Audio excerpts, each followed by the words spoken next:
Good afternoon, this is Sean Golden with Golding & Golding, here to discuss the basics of what happens when you have unreported foreign bank and financial accounts and don't report them or declare them to the IRS. So with tax season approaching, lots of individuals are learning for the first time, unfortunately, that they might have several years of non-compliance with reporting foreign accounts, assets, and investments. Let's go through the basics to get a general idea of what you may or may not have to do, kind of get away from some of that fear mongering you'll find online and get a strategy to go forward. So the U.S. follows a worldwide income model, which means U.S. persons have to essentially report their worldwide income on their U.S. tax return. There's an ancillary aspect of that, which is that when a U.S. person has foreign accounts, assets, or investments, those have to be reported as well. Foreign person generally means U.S. citizen, legal permanent resident, foreign national who meets the substantial presence test. When it comes to FBAR, which we'll discuss in a minute, there's some wiggle room for non-U.S. persons if they made an election to file taxes as a U.S. person. That doesn't necessarily carry over to FBAR reporting, which could be crucial if that's the main component to the non-compliance in prior years.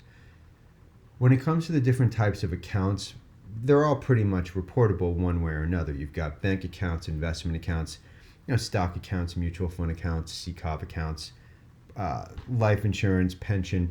It's all reportable. There's lots of different forms depending on what category of asset or account you have and what the value is.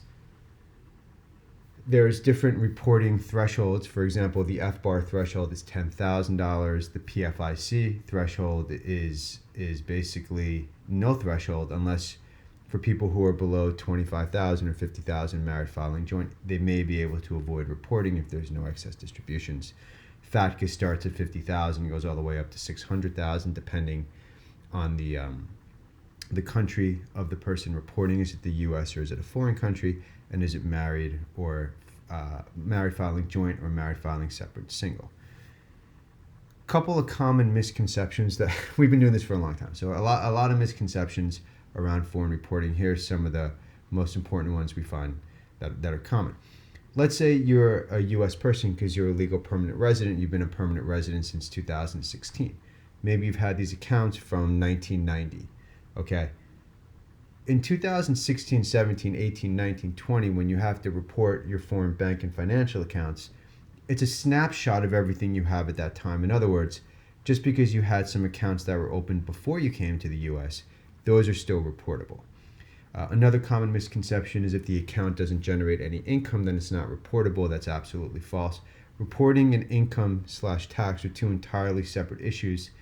You can have no income and still be required to report. For example, even if you don't have to file a tax return, maybe you're below the threshold. Income-wise, if you have foreign account balances sufficient to have to file the FBAR, guess what? You still have to file it. On the FBAR, being that the FBAR is one of the most important and common forms since it has the highest penalty and the lowest threshold, it's not $10,000 per account.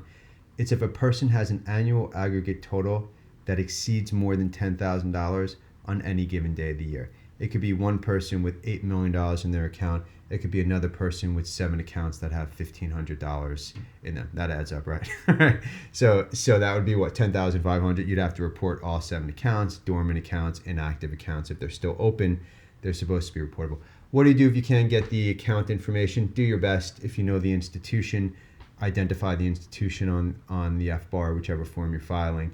If you have a general idea of the balance, it's normally better than marking off amount unknown. It's an option, but too many of those, and you might stir the interest of the IRS and FinCEN, and that's not what you want to do, right? Let them be interested in someone else or some other issue.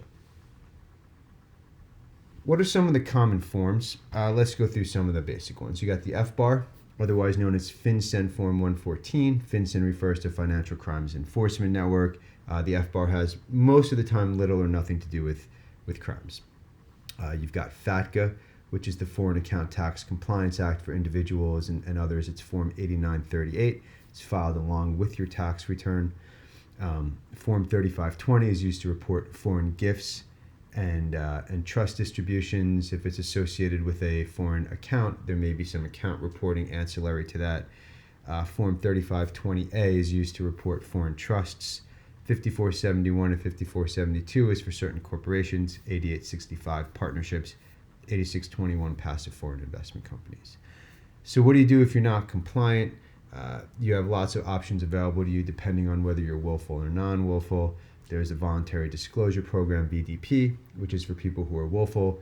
They got rid of OVDP back in 2018, so now VDP, which is the traditional voluntary disclosure program, is used for both domestic and offshore. You've got streamlined foreign offshore procedures, streamlined domestic offshore procedures, reasonable cause and delinquency procedures. We have lots of information available on our main website, goldinglawyers.com, and all of our sub-websites. If you're interested, you can always reach out and schedule a reduced fee initial consultation. Again, my name is Sean Golding with Golding & Golding. Thank you for your time. Enjoy the rest of your day.